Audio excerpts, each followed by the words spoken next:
विद्यार्थी मित्रांनो, आज मी तुमच्याशी बोलणार आहे काही महत्त्वाच्या गोष्टी ज्यांच्याकडे तुम्ही दुर्लक्ष करतात ना, त्या गोष्टी तुम्हाला समजून सांगणार आहे. कारण मार्गदर्शनाशिवाय आपल्यामध्ये कोणताही योग्य बदल होत नाही, असा माझा समज आहे. आणि जे चांगले विद्यार्थी असतात ना, ते चांगलं घेतात आणि चांगलं करून दाखवतात. म्हणून मी तुमच्या पुढे आता 2 चित्र ठेवत आहे. चित्र क्रमांक 1 आणि 2 यांचं तुम्ही निरीक्षण करा आणि या चित्रांच्या द्वारेच मी आपल्याला काही मार्गदर्शक सूचना, माहिती देणार आहे. विद्यार्थी मित्रांनो, अभ्यास करा, मेहनत करा, वाचन करा, लिहा, असं वारंवार आपल्या कानावर येत असतं. कधी आई बोलते, कधी वडील बोलतात, तर कधी शाळेतले शिक्षक आपल्याला शिस्त लावत, फटके देत सांगतही असतात. शिक्षक नेहमीच आपल्याला मार्गदर्शन करत असतात.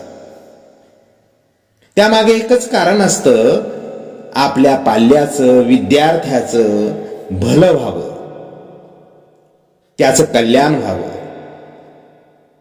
त्याचं आयुष्य सुधारून त्याला आदर्श जीवन जगता यावं. यासाठीच या सर्व सज्जनांची धडपड सुरू असते. पण तुम्ही विद्यार्थी म्हणून किती ऐकता, त्यांचं किती मनावर घेता आणि मनापासून काय करता व आपल्या जीवनाचं कल्याण कसं करून घेता, अथवा त्यांचं न ऐकून आपलं नुकसान कसं करून घेता, हे केवळ आपल्या हातात आहे. विद्यार्थी मित्रांनो, मी आता मूळ मुद्द्यावर येतो. या 2 चित्रांमध्ये आपण पहिल्या चित्राचा विचार करूया. बघा, चित्र क्रमांक 1. बाळांनो, आपलं जे जीवन आहे ना, ते कसं आहे? ते शिक्षण घेण्यापासून शिक्षण पूर्ण करेपर्यंत अविरतपणे सुरू असतं. आपलं जे जीवन आहे ते जेव्हा सुरू होतं, आपण जेव्हा विद्यार्थी असतो, थोडंफार समजायला लागतं. शाळा कळते, अभ्यास कळतो, आई वडील, शिक्षक, सर्व नाती कळतात. त्यांच्या आपल्याकडून काय अपेक्षा आहेत हेही कळतं. चांगली मुलं असतात ना, ती हे आयुष्यातील चांगली मुलं असतात ना, ती हे आयुष्यासाठी पहिलं चित्र अथवा रस्ता निवडतात. लक्षात ठेवा, हे जे पहिलं चित्र आहे ते चांगल्या मुलांनी नेहमी निवडावं. यासाठी मी हे जे काही सांगतो आहे ते व्यवस्थित ऐकावं. आपलं जे जीवन आहे ते जेव्हा सुरू होतं, आपण तेव्हा विद्यार्थी असतो. थोडंफार समजायला लागतं, शाळा कळते, अभ्यास कळतो, आई वडील, शिक्षक, सर्व नाती कळतात. त्यांच्या आपल्याकडून काय अपेक्षा आहेत हे थोडं थोडं समजायला लागतं. पूर्णपणे कळतं असं नाही, परंतु समजायला लागतं. चांगली मुलं असतात ना, ती हे आयुष्यासाठीचं पहिलं चित्र निवडतात अथवा रस्ता निवडतात. जो रस्ता सुरुवातीला अत्यंत खडतर असतो, अनेक अडचणी असतात, समस्या असतात, दबाव आपल्याला सहन करावा लागतो, अनेक खाचखळगे असतात. आणि असा हा रस्ता आपल्याला पार करायचा असतो.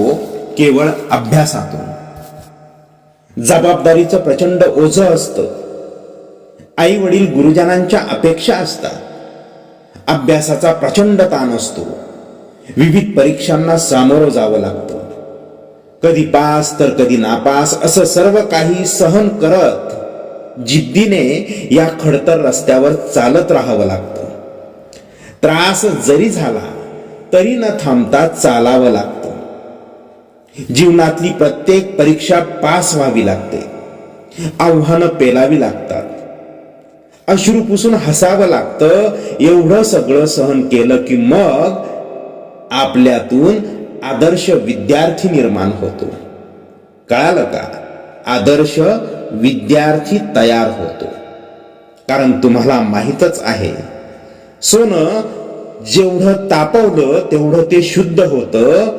त्याच अर्थाने सर्व परीक्षांमधून आपण उत्तीर्ण झाला की आपल्यातील आदर्श विद्यार्थी, आदर्श नागरिक जगासमोर यायला लागतो.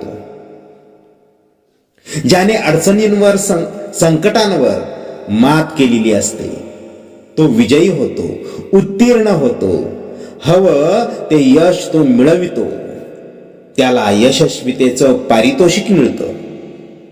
त्याने कष्टातून एवढं शिक्षण घेतलेलं असतं की तो मोठा अधिकारी, साहेब, डॉक्टर, इंजिनियर, पोलीस अधिकारी, शास्त्रज्ञ असं कुणीतरी मोठा माणूस होतो. तेव्हा त्याच्या जीवनातली सर्व दुःख दूर झाल्यासारखी त्याला वाटतात. खडतर रस्ता पूर्ण झालेला असतो. वयाची 20-25 वर्ष केलेला संघर्ष त्याला सुख द्यायला सुरुवात करतो. आता त्याच्या जीवनात हायवे आलेला असतो. खडतर रस्ता संपलेला असतो आणि या हायवेवरती त्याला फक्त सुख आणि सुख अनुभवायला मिळतं. एकदम सुंदर रस्ता त्याच्या जीवनात सुरू होतो. ज्या रस्त्यात केवळ मौज मजा आहे, आनंद आहे, असा रस्ता. छान नोकरी मिळाल्यामुळे त्याच्याकडे आज भरपूर पैसा असतो किंवा त्याच्याकडे भरपूर पैसा येतो. गाडी, बंगला, सर्व सुखसोयी त्याला मिळतात. त्याच्या जीवनात मजा सुरू होते, मौज सुरू होते. त्याला मान सन्मान मिळतो, आदर मिळतो. तो आई वडिलांनाही सुखी ठेवतो.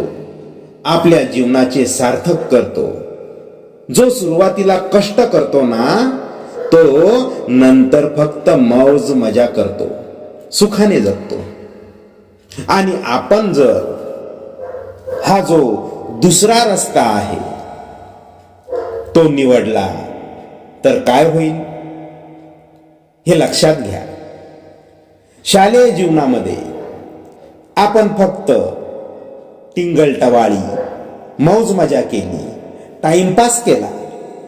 गुरुजनांचं ऐकलं नाही, आई वडिलांचं ऐकलं नाही. अभ्यास न करता फक्त खोड्या काढत राहिलो.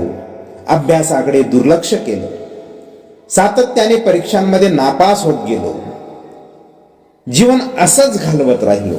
सुरुवातीलाच काही न करता जीवन हायवे समजून मौज मजा मारली, टिंगल टवाळ्या केल्या, मस्ती केली, अभ्यास केला नाही, मेहनत केली नाही, तर मग वयाच्या 20-25व्या वर्षी, 20व्या किंवा 25व्या वर्षी, वयाच्या 20व्या-25व्या वर्षी तुम्हाला शिक्षण नाही म्हणून कोण नोकरी देईल?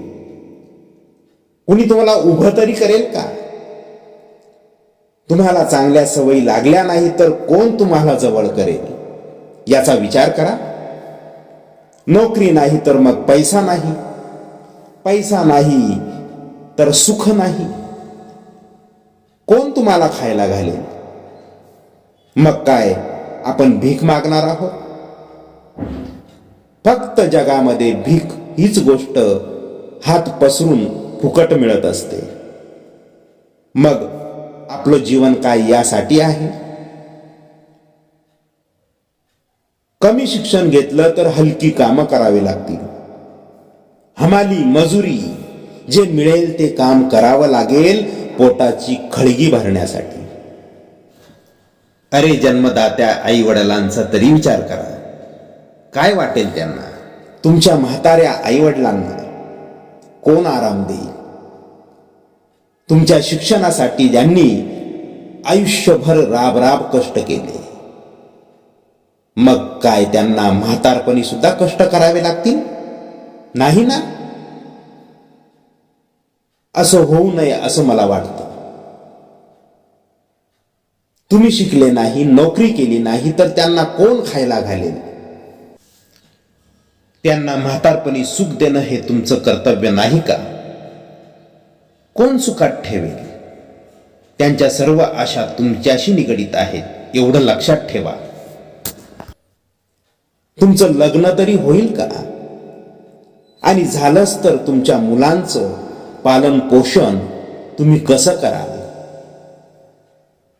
पैसा कुठून आणणार सांगा? एकदम वाईट जीवन जगावं लागेल. म्हणूनच विद्यार्थी मित्रांनो, अजूनही सुधारणा तुमच्या जीवनामध्ये घडवून आणा. सुधरा.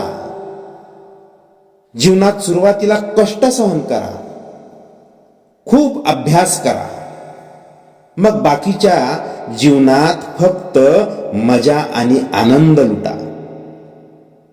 कारण कष्टाचं फळ गोड असतं. कष्ट केल्याशिवाय फळ मिळत नाही असं म्हणतात आणि ते सत्य आहे. म्हणूनच मी हे जे काही तुम्हाला सांगितलं त्याचा विचार करा. आणि जर विचार केला तर तुमच्यामध्ये नक्की बदल होईल, हे मी ठामपणे सांगतो. जीवनातील वाईट दशा टाळण्यासाठी योग्य दिशा निवडा आणि तुम्ही निवडाल याची मला खात्री आहे.